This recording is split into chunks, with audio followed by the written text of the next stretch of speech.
하나님 말씀 같이 봅니다. 누가복음 24장입니다. 누가복음 24장 44절부터 49절입니다. 우리 합독하겠습니다. 또 이르시되 내가 너희와 함께 있을 때에 너희에게 말한 바 곧 모세의 율법과 선지자의 글과 시편의 나를 가리켜 기록된 모든 것이 이루어져야 하리라 한 말이 이것이라 하시고 이에 그들의 마음을 열어 성경을 깨닫게 하시고 또 이르시되 이같이 그리스도가 고난을 받고 제3일에 죽은 자 가운데서 살아날 것과 또 그의 이름으로 죄사함을 받게 하는 회개가 예루살렘에서 시작하여 모든 족속에게 전파될 것이 기록되었은즉 너희는 이 모든 일의 증인이라. 볼지어다 내가 내 아버지께서 약속하신 것을 너희에게 보내리니 너희는 위로부터 능력으로 입혀질 때까지 이 성에 머물라 하시니라. 아멘. 얼마 전에 은총이가 저한테 항의를 했어요. 아빠 때문에 자기 혼사길이 막히겠대요. 책임을 지라는 거예요. 또 무슨 얘기인가 들어봤더니 메시지 할 때마다 하도 자기를 얘기해가지고 어느 날은 그 해외에서 온 랩런트인데 네가 은총이냐고 물어보더랍니다. 그러더니 그러면서 뭐 아빠 얘기 들은 거하고 다르네? 뭐 그러더래요. 사실은 이제 은진이 은총이 얘기 많이 하죠. 그렇다고 뭐 좀 안 좋은 얘기 하면서 우리 랩런트들 다른 애들 얘기할 수는 없잖아요. 상처 받으니까. 뭐 쟤들이 아마 상처 받아봤자 뭐 지들이 집에 있겠죠. 어디 있겠습니까? 그래서 한 번은 이제 강의할 때가 참 많잖아요. 이제 방학 때마다 이제 랩런트 중고 합숙이라든지 전에는 한 번 계속 꽤 오랜 시간을 랩런트 핵심을 강의하게 됐는데 이제 그때는 그게 이제 인터넷 생방송 전 세계 이제 생중계 됐거든요. 수많은 이제 랩런트들이 오고 그다음에 이제 미국이라든지 유럽에서는 시차가 안 맞기 때문에 그걸 다운받아 가지고 교회에서 그걸 또 학생들끼리 또 교인들끼리 같이 보기도 하고 또 포럼하기도 하고. 그러니까 이제 그때는 수도 없이 이제 은진이 얘기를 많이 했어요. 칭찬할 수는 없잖아요. 안 좋은 얘기하고. 그러니까 한 번은 그 중고합숙에서 얘기를 했습니다. 아이들 영적 문제 많고 애들 마음속에 상처 많고 규모 안 되고 그런 거 있지 않습니까? 그러면 은총이 가운데 안 되는 부분을 이제 얘기를 해가지고 이제 복음으로 좀 이렇게 설득을 시켜가는 거죠. 근데 부탁을 했습니다. 우리 집에 전화번호가 031-257-2774입니다. 제발 좀 우리 은총이한테 전화해서 아빠 상처 좀 주지 마라. 그때 어떤 녀석이 재빠르게 이걸 받아 적은 거예요. 그래가지고 밤늦게 전화가 왔답니다. 은총이한테. 너가 은총이냐고. 아빠 속속이지 마. 그리고 전화 끊더래요. 뭐 이런 이제 봉변도 당하고. 그러면 이제 그 애들 만날 때마다 한 번은 이제 일본 유학가 있을 때도 이제 많은 친구들 만나지 않습니까? 이제 한국에 들어간 친구들, 일본의 그 아이들, 그다음에 유럽에서 온 아이들도 유학생에 있는데 어느 날 고백을 하더래요. 나는 너희 아빠 목사님 설교 듣고 너를 나쁜 애로 봤대요. 이상한 애로 봤고. 근데 이렇게 몇 년 동안 새겨보니까 너무 좋더라는 거예요. 그래 하는 말입니다. 아빠 때문에 내 혼사길 다 막히겠다고. 그래서 오늘 좀 칭찬 좀 하려고요. 여러분, 은총이가 IQ 145, 150 되는 거 아세요? 이 아빠 닮아서 머리가 똑똑해요. 겸손합니다, 쟤는요. 그리고 감사한 것은 27년 살아오면서 저한테 뭐 속을 썩였다든지 뭐 잘해준 것도 없지만은 그러면서 참 아이가 믿음으로 이쁘게 크고 이게 참 제 만나는 사람 복덩어리 데려가는 거거든요. 이게 없는 칭찬하니까 좀 쑥스럽잖아요. 오늘 이 메시지 듣는 많은 사람은 은총에 대한 편견 바꾸시기를 바랍니다. 은총아 됐지? 속 시원하니? 혼사길 열렸어. 또 좋다고 아멘 한다. 다음 주 기대해 또. 할 말이 많으니까. 여러분 사람이요. 보면서 그 자기가 그냥 편견이 있잖아요. 그 다음에 선입견 같은 거. 여러분 인생을 살든지 또 인간관계를 맺든지 신앙생활 하면서요. 이 편견을 빨리 깨트리셔야 됩니다. 그 편견은 뭐냐면 자기 기준에서 보는 걸 편견이라고 합니다. 그 말은 뭐냐면은 사실을 바르게 못 볼 때 편견에 잡히죠. 자, 예를 들면 많은 사람이 이제 복음에 대해서도 많은 편견 갖거든요. 이런 겁니다. 여러분 사람들이요 굉장히 복음에 대해서 오해를 많이 합니다. 그러니까 자기 오해죠. 그러니까 예수님이 제자들에게 물어보신 질문 아닙니까? 사람들이 나에 대해서 누구라고 하느냐? 그러니까 많은 사람이 이렇게 말합니다. 막 자기 영적 문제로 삶에 지치고 병들어서 고통받는 사람들이 예수님을 딱 보니까 뭐냐면 저 정도의 능력이 있는 사람은 내가 가진 고민거리 해결해 주겠다. 그리고 기대한 게 뭐냐면 예수님을 엘리야라고 본 거예요. 그러니까 신비주의자로. 또 어떤 사람은 세상에 왜 이래? 막 부정적인 거 보면서 정치를 보면서 막 이렇게 반감이 가는 사람 있잖아요. 그 사람들이 예수님 볼 때는 예수님은 세례 요한이다. 성각자다. 사회 정의 구현가다. 이렇게 본 거예요. 또 어떤 사람도 이런 사람이 있죠. 그래, 우리가 신앙생활 하려면 경건하게 바르게 진실하게 해야지. 이제 이런 생각 가진 사람도 예수님을 예레미야로 본 거예요. 또 어떤 사람들은 그래, 우리가 뭐 하나님 믿으면 이렇게 믿어야 되잖아. 나름대로 이제 신앙의 기준이 있지 않습니까? 이렇게 믿는 사람들은 예수님을 하나의 선지자로 본 거죠. 근데 그 속에서 베드로가 고백을 한 겁니다. 예수님을 선지자다, 세례 요한이다, 뭐 예레미야다, 사람들의 기준으로 본 게 아니라 하나님의 기준으로 보는 거예요. 주는 그리스도시요 살아계신 하나님의 아들이십니다. 다행이죠. 근데 하나님이요, 그 베드로에게 상상 못하는 축복을 하십니다. 결국은 그 연약하고 무식하고 다혈질인 이 가진 것 없는 이 베드로를 통해서 하나님은 세계 복음화의 문들을 열어 가시거든요. 또 많은 사람이 이렇게 말하죠. 예수님은 하나의 유대인이라는 거예요. 왜 우리가 유대인을 내가 그리스도로 믿겠냐는 거죠. 내가 한국 사람인데 또 유럽 사람인데 이렇게 착각을 합니다. 한 가지 여쭤보죠. 자, 하나님께서 인간의 죄 문제, 운명, 사망, 사단의 문제를 해결하기 위해서 메시아 그리스도를 보내셔야 되는데 어디에 보내셔야 될까요? 한국에 와야 됩니까? 어디에 보내셔야 될까요? 자, 옛날에 우리 수수께끼 하나 이렇게 맞춰보실래요? 여러분, 엿장수가 가위질 하루에 몇 번 하게 해요? 네, 엿장수 마음대로입니다. 하나님이 메시아를 이 땅에 보내셔야 되는데 어디 보내셔야 됩니까? 혹시 예수님이 한 200 쌍둥이가 되신다면 전 세계에 각각 이렇게 태어나게 하시면 되겠는데 성경에는 하나님의 세상을 이처럼 사랑하사 독생자를 주셨다고 그랬거든요. 그럼 외아들 독생자라고 한다면은 분명히 오셔야 되는데 그래서 유대 땅에 오신 것입니다. 사람이 자꾸 착각을 합니다. 자, 어떤 사람이 이렇게 말하죠. 예수님을 4대 성인 중에 하나다. 4대 성인이 누구죠?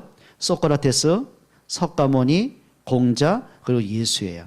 어떻게 보면 예수님의 인격을 굉장히 높인 것 같죠. 근데 그게 실패거든요. 예수님은 이 땅에 4대 성인으로 오신 분이 아니에요. 예를 들면 저 요섭이가 어릴 때부터 엄마 보니까 늘 빨래하고 밥하고 자기 뒤치다거리 한다고 생각을 했거든요. 그래서 내가 물어봅니다. 요섭아, 네가 이제 20대가 지나가고 이제 20이 넘었는데 엄마를 누구라 생각하니? 우리 엄마는 밥하는 여자예요. 빨래하는 여자예요. 그럼 이 철없는 거잖아요. 그래요. 이렇게 말합니다. 우리 엄마는 나에 대해서 그래요. 그 찬밥도 많은데 굳이 나한테 따뜻한 밥 더 먹이시려고 그 피곤함을 무릅쓰고 늘 따뜻한 밥 한 공기 지어주세요. 엄마는 나에게 늘 나를 좀 누구보다 깨끗하게 좀 잘 입히고 싶어가지고 늘 세탁을 해주세요. 엄마는 피곤한데 좀 안 했으면 좋겠는데 너무너무 저를 너무 사랑하세요. 제가 철이 들고 보니까 엄마의 마음을 이해할 것 같아요. 그래 맞잖아요. 근데 하는 말이 요섭이가 우리 엄마는 밥하는 여자예요. 그러면 뭐 주방에 일하는 모든 아줌마 다 엄마인가요? 착각입니다. 예수님은 이 땅에 4대 성인으로 인격자로 오신 게 아니라니까요. 인간이 해결할 수 없는 창세기 3장 운명과 사망과 저주에서 우리를 해방하기 위해서 오셨단 말이에요. 여러분 좀 오해를 빨리 깨트려야 됩니다. 많은 사람이 이렇게 말하죠. 기독교를 무슨 종교라고 그래요? 무슨 종교라고 그래요? 박의 종교라고 그래요. 넓을 박자 사랑의 자. 그러니까 기독교 그러면 뭐 선행을 행하고 구제를 행하고 그렇게 생각을 합니다. 여러분 그거는 당연히 해야 되는 겁니다. 그럼 우리가 뭐 예수 안 믿는 사람이라면 불신자들은 뭐 악하게 살아야 됩니까? 선행을 안 해야 됩니까? 여러분 그게 뭐냐면 인간의 도리와 복음의 본질을 분별이 안 돼서 그래요. 여러분 내가 너무 어려운 사람이 있다. 그게 도와줄 수 있잖아요. 우리가 예배 드리러 왔는데 누군가 눈앞에 엄동설 안에 거기에 막 몸이 고통스러워 쓰러져 있어요. 그냥 놔두면 얼어 죽을 거 아닙니까? 그럼 여러분이 어떻게 하시겠습니까? 당장 들쳐업고 응급실로 뛰든 아니면 119에 전화해서 그 사람을 도와줘야 되잖아요. 그렇죠? 그거는 신자든 불신자든 마땅한 도리입니다. 근데 예수님이 이 땅에 도리를 위해서 오신 게 아니에요. 만약에 우리 원죄의 문제와 운명과 사단의 문제가 도리를 지키다가 예를 들면 구제하고 선행을 해서 우리의 운명이 해결될 수 있다면 굳이 예수님이 이 땅에 오시고 십자가에 죽을 필요가 없어요. 그렇잖아요. 그러면 그냥 늘 너희들이 구원받는 기준은 선행을 하는 거다. 예수 믿으려면 이렇게 믿어라. 뭐 그러면 끝나면 되지. 굳이 고난받고 조롱을 받고 핍박받고 채찍에 맞고 십자가에 죽으실 이유가 없잖아요. 근데 이유가 있단 말이에요. 그리스도의 십자가의 죽음의 사건이 아니고는 우리의 죄 문제가 해결될 수가 없는 거예요. 여러분, 많은 사람이요 이렇게 복음에 굉장히 오해를 하거든요. 또 어떤 사람이 이렇게 말합니다. 그래 말이야, 예수님은 2000년 전의 사람인데 지금 나하고 무슨 관계냐. 아니 기원전 그 시대하고 지금 기원의 서기 2000년대를 살아가는 나하고 무슨 관계냐. 예, 착각입니다. 그럼 예수님이 뭐 한 세기마다 계속 오셔가지고 또 십자가에 죽으셔야 됩니까? 그래서 히브리서는 이렇게 말합니다. 단번에, 완전히, 영원히. 그 단어 속엔 기가 막힌 비밀이 있거든요. 그래요. 예수님의 십자가 사건은 단 한 번의 사건입니다. 그런데 예수님이 이 땅에 오시고 죽으시고 부활하신 것이 어느 날 갑자기 우연히 된 사건이 아니라 이미 영원 전부터 하나님이 그리스도 보낼 것을 약속을 하셨어요. 자, 하나님의 약속하신 그대로 그리스도가 이 땅에 사람으로 오셨고 십자가에 죽으시고 부활하셨어요.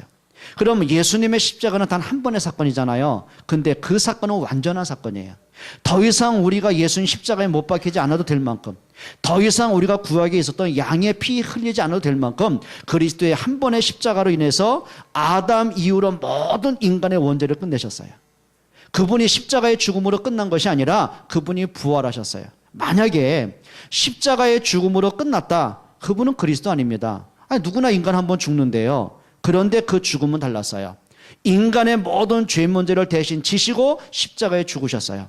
그리고 모든 문제를 해결하신 그리스도가 맞다는 증거로 그분은 3일 만에 부활하셨어요. 예수님이 부활했다, 그 말은 지금도 살아계시다는 증거예요. 성령으로 우리와 함께 하십니다. 그럼 우리가 2000년 전에 죽음으로 끝난 예수를 믿는 게 아니고 아련한 그분을 찾는 것이 아니라 지금 성령으로 나와 함께하는 그리스도를 믿는 거예요. 그렇죠? 예수님은 성경의 기록으로 끝난 분이 아닙니다. 지금도 성경대로 일하십니다. 우리는 그분을 믿습니다. 그래서 예수님은 나의 주가 되시고 나의 생명이 되시고 그리스도가 되십니다. 여러분, 이 시간에 매년 1년마다 한 번씩 돌아오는 성탄절이 되시면 안 됩니다. 날마다 성탄이 되셔야 돼요. 예, 절기 행사 부활절로 끝나시면 안 돼요. 날마다 부활절이 되셔야 돼요. 그렇죠. 절기로 드리는 추수감사하고 끝나는 예배가 되면 안 돼요. 날마다 범사에 감사를 회복할 수 있어야 돼요. 여러분, 이 시간에 한 가지 회복하십시다. 예수님은 이 땅에 위대한 분으로 오시지 않았어요. 그리스도로 그분은 오셨어요. 자, 요걸 좀 답을 찾으셔야 됩니다. 자, 첫 번째입니다. 성경에 보면 예수님이 갑자기 오신 게 아니에요. 말씀대로 오셨어요. 그게 답 중에 답이죠. 여러분, 구약이 뭐죠?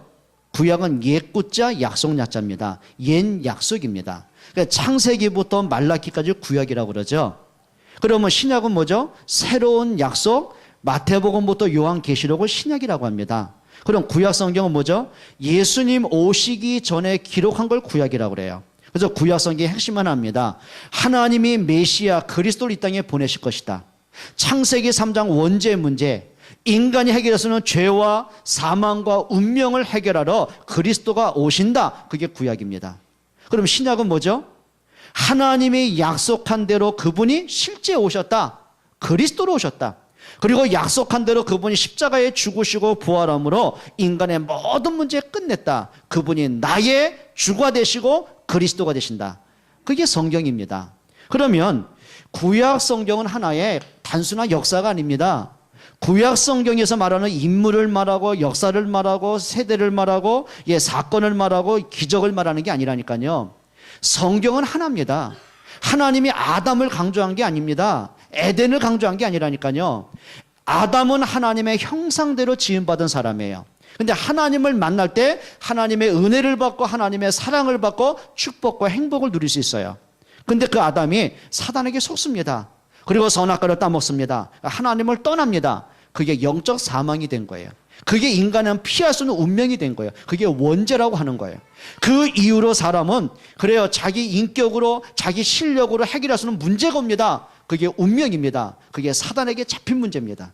그렇죠. 내 과학으로도 그래요. 의학으로도 정치로도 지식으로도 절대 해결 못하는 게 있습니다. 인간에게는 영적 문제입니다. 부모의 사랑과 희생과 헌신으로도 자녀의 방황을 도울 길이 없습니다. 왜 그런지 아십니까? 그게 가문의 문제고 영적인 문제이기 때문에 그렇습니다.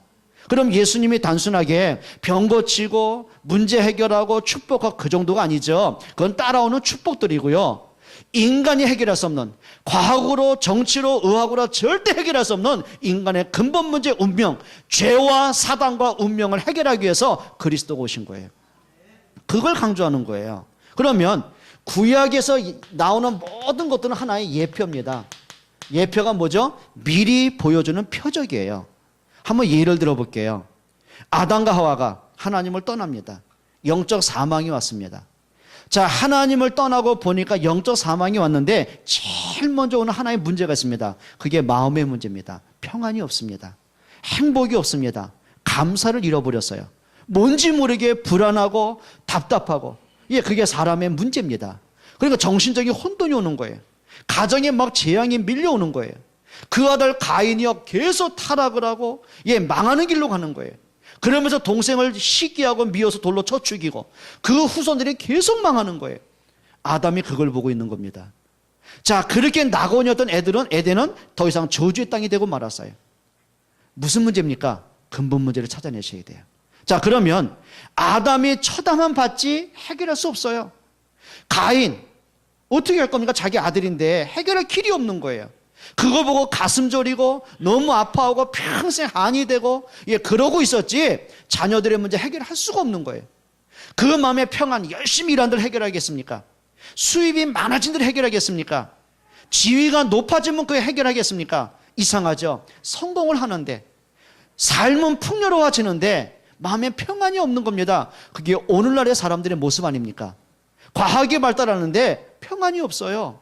의학은 발달하는데 불치병, 희귀병 너무 많아져요.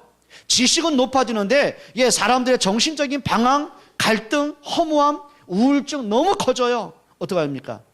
예전보다 삶은 나아졌는데 가정의 행복과 웃음과 사랑은 자꾸 없어져요. 왜 그렇습니까? 사람이 부부가 나이는 들어가고 뭔가 성공을 해가는데 부부 속에 갈등과 상처와 이 증오가 가득해요. 왜 그렇습니까? 그래서 하나님이 약속한 게 있어요. 또 다른 에덴을 만들고 아담보다 더 훌륭한 인간을 창조한 게 아닙니다.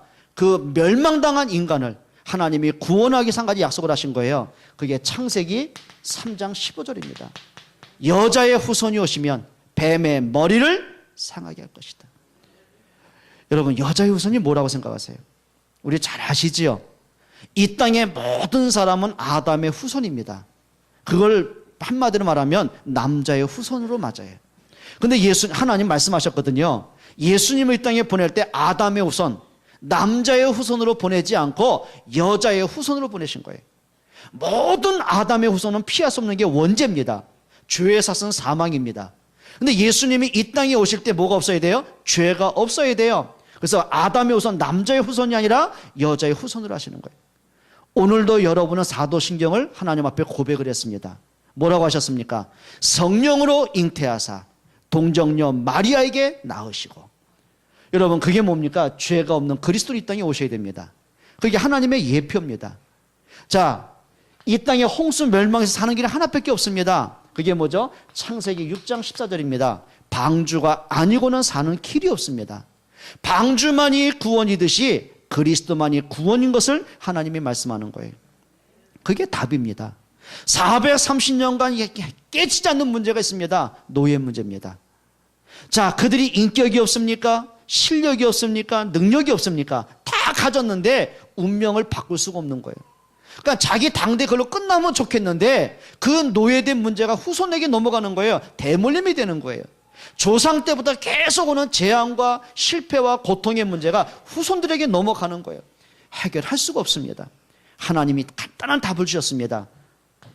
그게 출애굽기 3장 18절의 언약입니다. 모세야, 이 백성은 나에게 희생의 제물을 드릴 백성이다. 그 말은 뭔지 아십니까?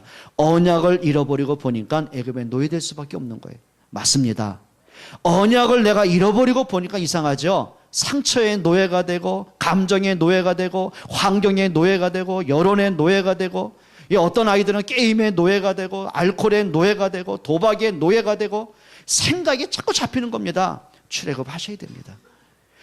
애굽에서 나오는 게 문제가 아니라니까요. 내 생각에서, 과거의 상처에서 빠져나와야 됩니다. 그래야 평안이 옵니다. 맞습니다. 우리 부부들의 문제가요, 그냥 되는 게 아니라니까요. 돈을 얼마큼 벌어야 문제 해결합니까? 아닙니다. 내 과거의 수준에서 빠져나와야 됩니다. 맞죠? 여러분 자녀들이요, 언제 해결합니까? 그 엄마에 대한, 부모에 대한 상처와 자기에 대한 초라함과 자존감 낮은 빠져나와야 됩니다. 그래야 사는 거예요. 학교 내 왕따 문제, 폭력 문제 뭘로 해결합니까? 경찰 투입하면 됩니까? 안 되게 돼 있는 거예요. 그 경찰도 영적 문제 있는데요. 어떻게 할 겁니까? 그럼 폭력이 줄어듭니까? 더 많아지는데요. 여러분 그 아이들이 어릴 때부터 그 부모로부터 받은 폭력과 상처와 매질이 있거든요. 자존감이 낮거든요. 그게 울분으로 폭력으로 가는 거예요. 그 아이 속에, 폭력을 행하는 그 아이 속에 상처가 치유 안 되면 그게 출애굽이거든요. 복음의 능력 외에는 없습니다. 그리스도에는 인생에 답이 없습니다. 진짜 아멘 되십니까? 여러분 그게 답이라니까요. 예표입니다. 피 바른 날 출애굽을 합니다. 피 바른 날 애굽이 꺾입니다. 피 바른 날에 출애굽의 능력뿐만 아니라 후대가 살아났습니다. 더 이상 노예가 아닙니다. 여러분 그리스도의 십자가의 능력만이 우리가 죄와 사망에서 해방받을 수 있습니다. 여러분 과거의 모든 문제, 인생의 문제는요, 복음으로 답을 찾아내세요. 영적인 싸움에 승리하세요. 승리하기를 축원합니다. 이사야 7장 14절입니다. 이제는 구체적인 메시지죠. 보라, 처녀가 잉태하여 아들을 낳을 것이요 그 이름을 임마누엘이라 하리라. 이사야는요, 예수님 태어나기 전 750년 전 사람이에요. 구약시대 사람입니다. 그럼 그 당시에 처녀가 잉태했다. 이거는 사회법하고 안 맞습니다. 종교법에 어긋난 겁니다. 그때 사회법, 종교법에서는요, 처녀가 잉태하면 돌로 쳐 죽였어요. 지금 모슬림에서 그런 행동을 하잖아요. 그럼 이 당시에 이사야가 처녀가 잉태해 아들을 낳는다. 그 말은 뭔 얘기죠? 돌에 맞아 죽을 소리를 한 거예요. 그런데 죽을 각오고 외쳤습니다. 왠지 아십니까? 그게 하나님의 약속이기 때문에 그래요. 여러분 마태복음 1장 21절에 마리아가 이 언약을 붙잡은 겁니다. 여러분 진짜 저와 여러분들에게 복음의 답을 갖기를 축원합니다. 그래서 구약에 나오는 무슨 노뱀의 사건이라든지 이거는 그냥 사건 아니거든요. 예수님이 인용하셨어요. 광야에서 모세가 노뱀을 높이 든 것처럼 인자도 높이 들려야 하리라. 그 말은 뭐죠? 십자가의 그리스도를 보여주는 거예요. 맞습니까? 자, 예를 들면 이 사람들이요, 만나를 먹잖아요. 광야 46일 가면서 하나님의 만나를 내리고 그들을 먹게 하시지 않습니까? 근데 이 사람들은 그냥 육신적인 만족으로 먹고 끝나버렸어요. 요한복음 6장에는 예수님이 바르게 가르쳤습니다. 예수님 뭐라고 하신지 아시죠? 광야에서 모세를 통해 먹었던 만은 또 배가 고프다. 근데 인자는 하늘에서 온 생명의 산 떡이다. 나를 먹는 자는 영원히 줄이지 아니할 것이다. 생명의 산 떡입니다. 자, 너무 갈증할 때 하나님은 반석에서 생수를 터뜨리시잖아요. 근데 이 사람들은 그냥 갈증이 해결된 것으로 만족한 거예요. 근데 성경 그렇게 말하지 않습니다. 고린도전서 10장 4절에 보면 바울이 뭐라고 하는지 아십니까? 이 반석은 곧 우리 주 예수 그리스도시니라. 여러분 답입니다. 자, 구약의 하나님께서요, 이스라엘 백성들에게 요단강을 건널 때, 여리고를 함락할 때 뭘 매라 그러죠? 언약궤를 매라 그랬어요. 언약궤.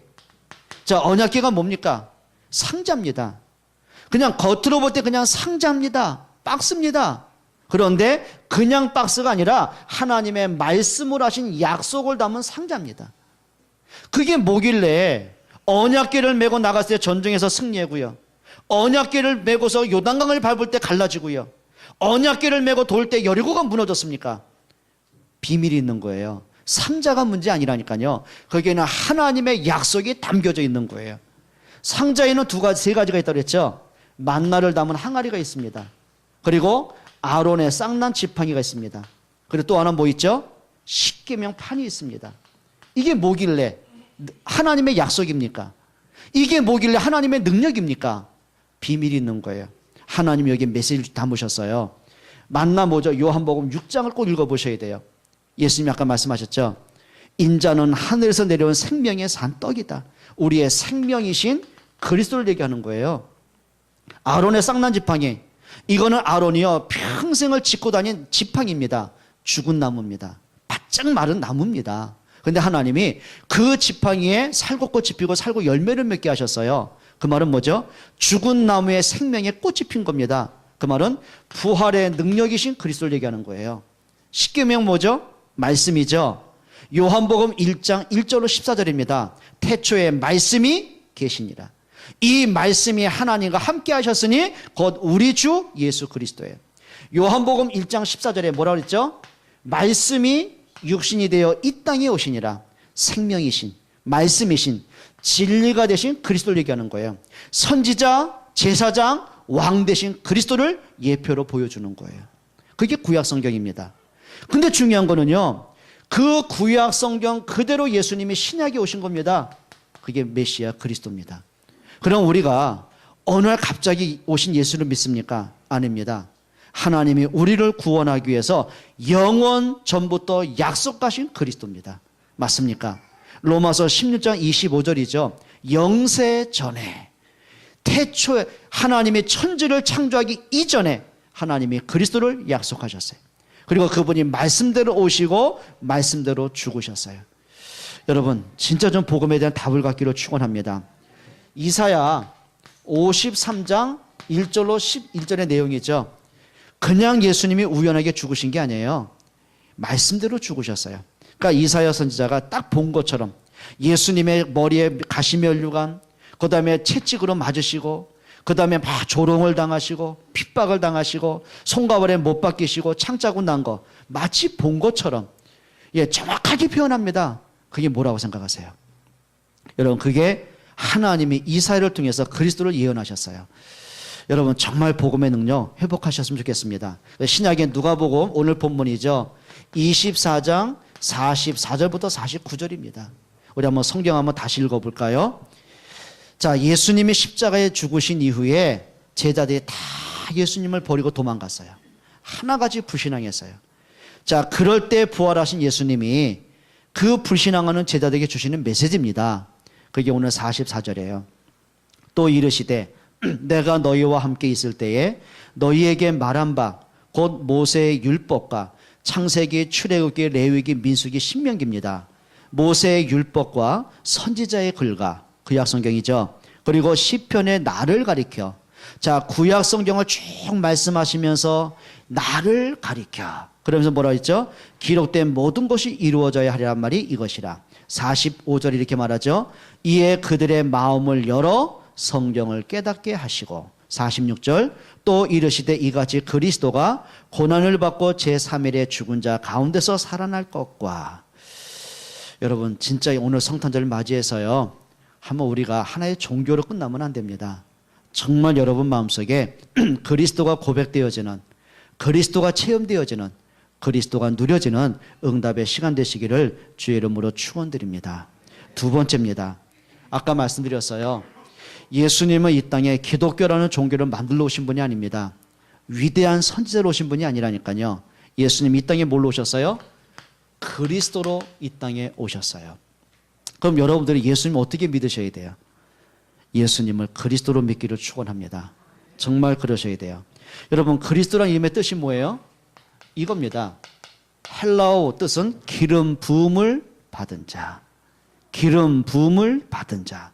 예, 맞아요. 그러면 구약 성경에 보면은요, 기름 부음을 받으면서 공적인 사역하는 직분이 세 가지가 있습니다. 그게 뭐죠? 선지자입니다. 그리고 제사장, 그리고 왕입니다. 요 세 가지 직분을 합친 것을 그리스도라고 하는 거예요. 자, 그러면 예수님이 이 땅에 단순한 선지자로 온 게 아니잖아요. 예수님이 이 땅에 뭘로 오셨어요? 이걸로 오셨어요.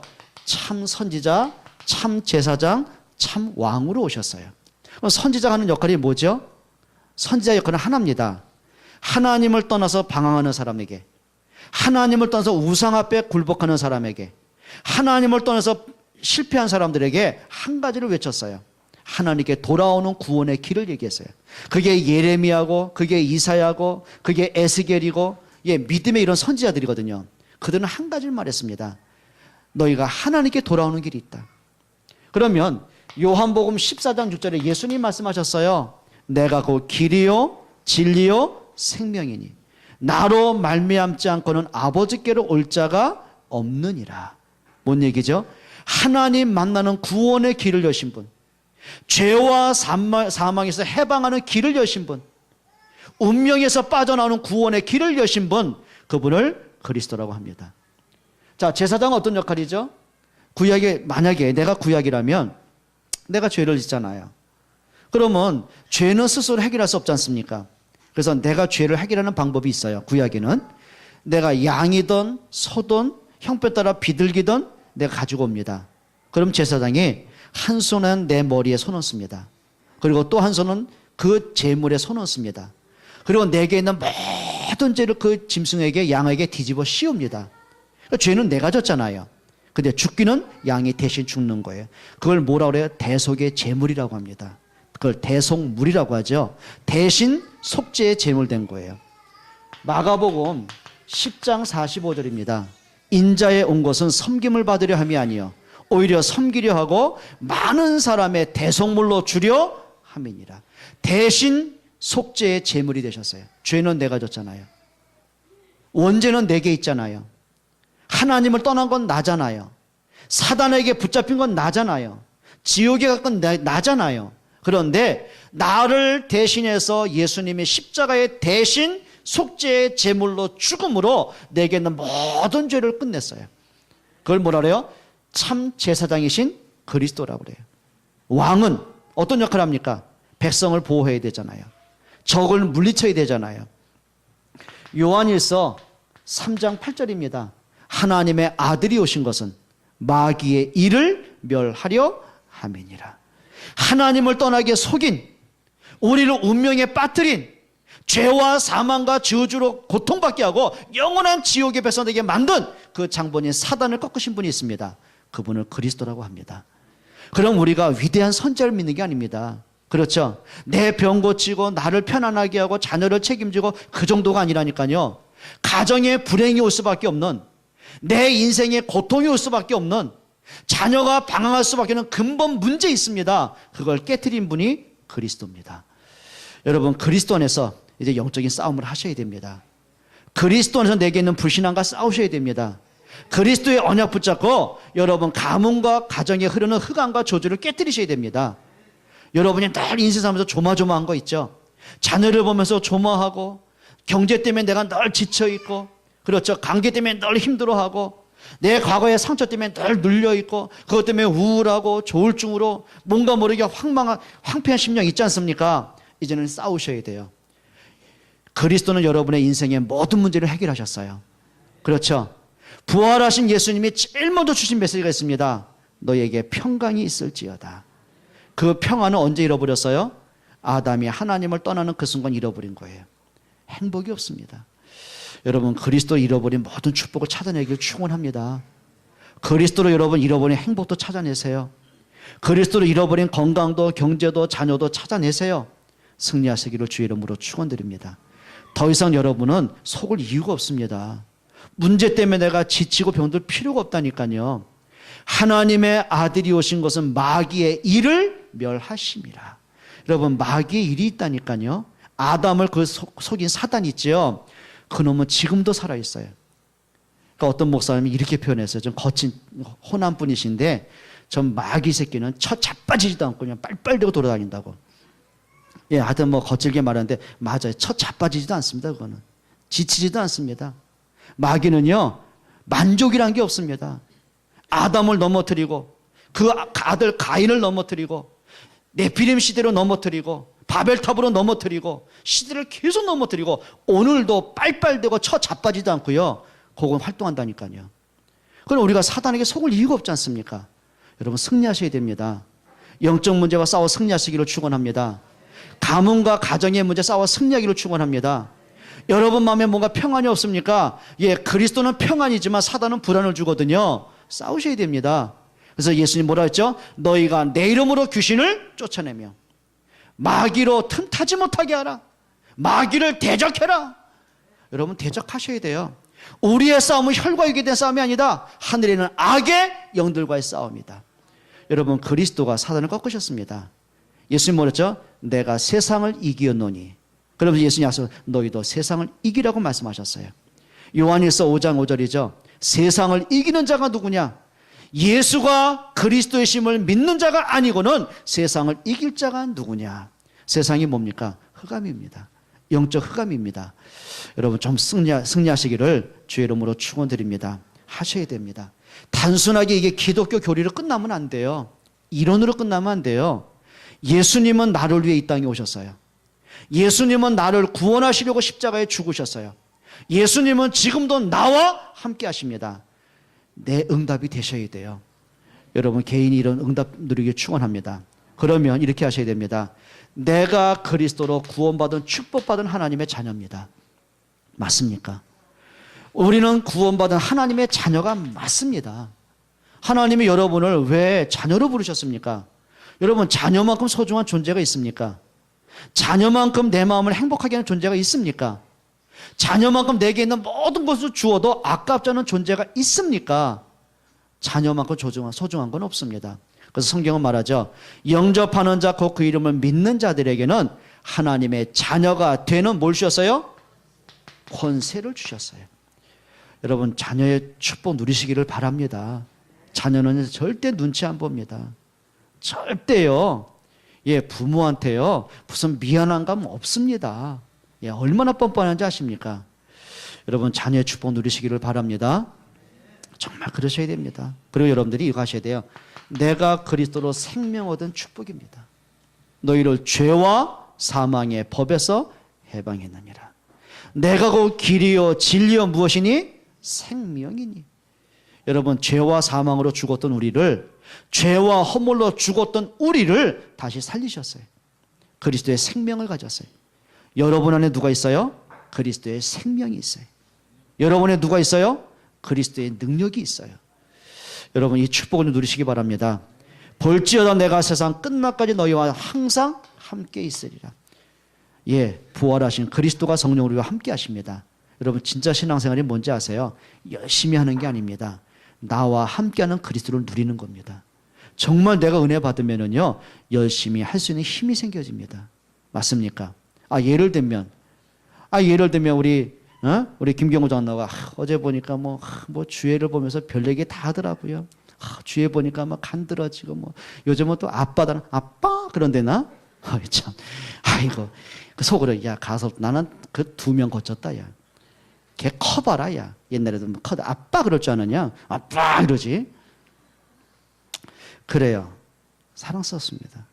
그러면 옆에 있는 저 혜원이가 아빠 그러면 어떡하겠대요? 징그럽지. 그치? 그러면 달라요. 이게 감이 달라요. 아마 분명히 연말 돼가지고 보너스 뭐 많이 받았을걸? 근데 나한테는 하나도 안 풀더라고. 근데 보니까 주희한테는 막 풀더라고. 옷도 보니까 좋은 거 사주더라고. 나한테 양말도 없어. 그래요. 알지 그 심정을. 그게 왜 그래? 이유는 하나입니다. 진짜 사랑하기 때문에 그렇습니다. 자녀이기 때문에 그렇습니다. 여러분 정말 이 축복 누리시기 바랍니다. 그래서 우리가 이제는 그냥 막연하게 교회 다 주일이니까 교회 오고 그 정도로 끝나시면 안 돼요. 진짜 여러분들이 복음의 축복 누리셔야 돼요. 승리하시기를 바랍니다. 3번째입니다. 예수님은 이 땅에 생명의 왕으로 오셨습니다. 그렇죠? 로마서 8장 2절입니다.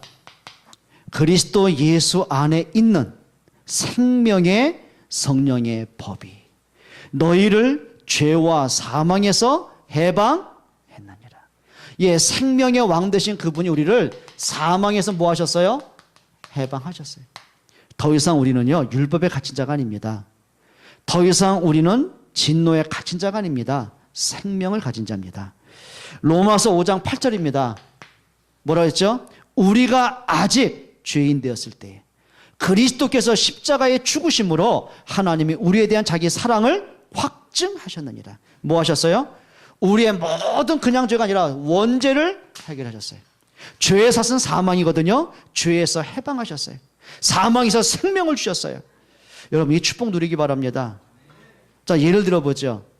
이번에 뭐 이제 새로 이제 당선된 분이 이제는 뭐 내각을 입각할 거 아닙니까? 그럼 그들에게 권세를 주는 거예요. 그렇죠?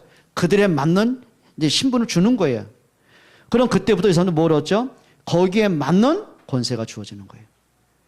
여러분 그게 뭐라고 생각하세요? 우리가 그리스도로 생명을 얻은 그 순간 자녀의 권세를 받았어요. 하나님이 함께하는 임마누엘의 권세를 받았어요. 영적 싸움에 승리하는 권세를 받았어요. 기도 응답받은 신분과 권세를 받았어요. 예, 그걸 내 것으로 만드세요.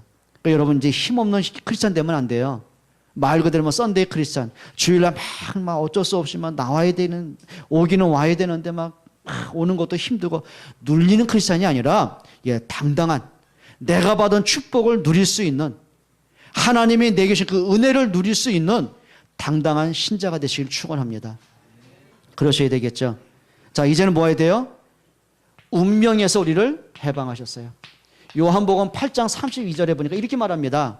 진리를 알지니 진리가 너희를 자유케 하리라. 여러분 그리스도로 여러분 자유케 하셨습니다. 이제 이거 하셔야 돼요. 따라합시다. 과거 수준에서 벗어나자. 무슨 수준이요? 과거 수준에서 벗어나야 돼요. 이제 우리가 과거에 살던 큰 아픔들, 과거의 상처들, 과거의 허물들, 실수했던 걸 이제 거기서 빠져나오셔야 돼요. 이미 지나갔습니다. 그렇죠? 그 과거에 내가 눌리고 그게 내 성격이 되고 그게 내가 고질적인 문제가 되고 그게 오늘날 자꾸 뭔가 일이 터지고 그러면 안 돼요. 과거 수준에서 벗어나야 됩니다. 여러분 이제 그리스도로요 좀 새로운 힘을 좀 얻으세요. 승리하시기를 바랍니다. 하나님이 이스라엘 백성을 노예된 애굽에서 건져내셨잖아요. 그럼 이제는 노예 아니거든요. 그럼 이제는 가나안을 향해 가면 됩니다. 이 홍해 같은 문제와도 그래 우리를 구원하신 하나님의 능력을 보면 됩니다. 근데 이상하죠. 문제만 딱 생기면 고질적인 문제가 있습니다. 그게 뭐예요? 우리가 죽는 것보단 그래도 사는 게 낫다. 애굽에 돌아가자.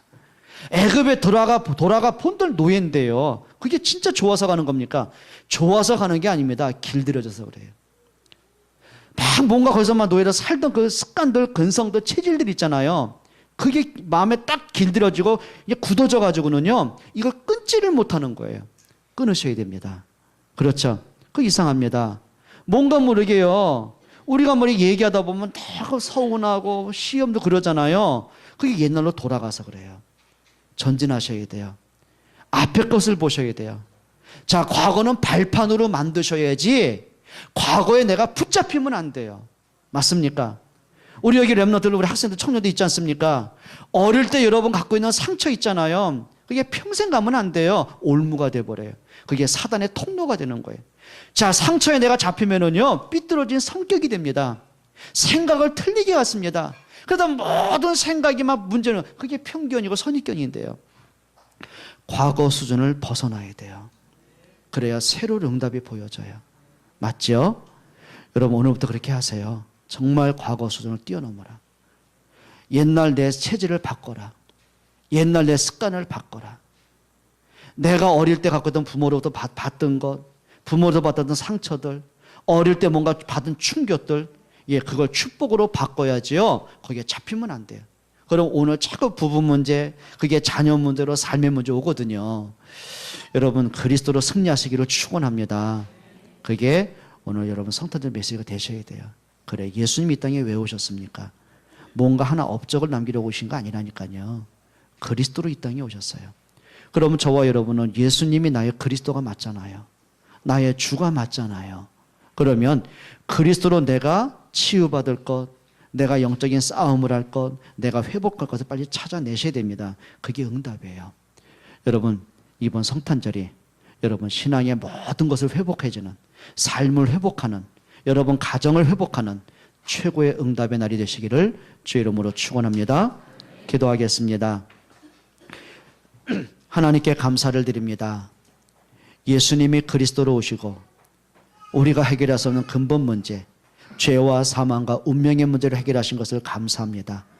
근본 문제가 해결될 때 비로소 평안함과 삶의 응답이 회복될 줄 믿습니다.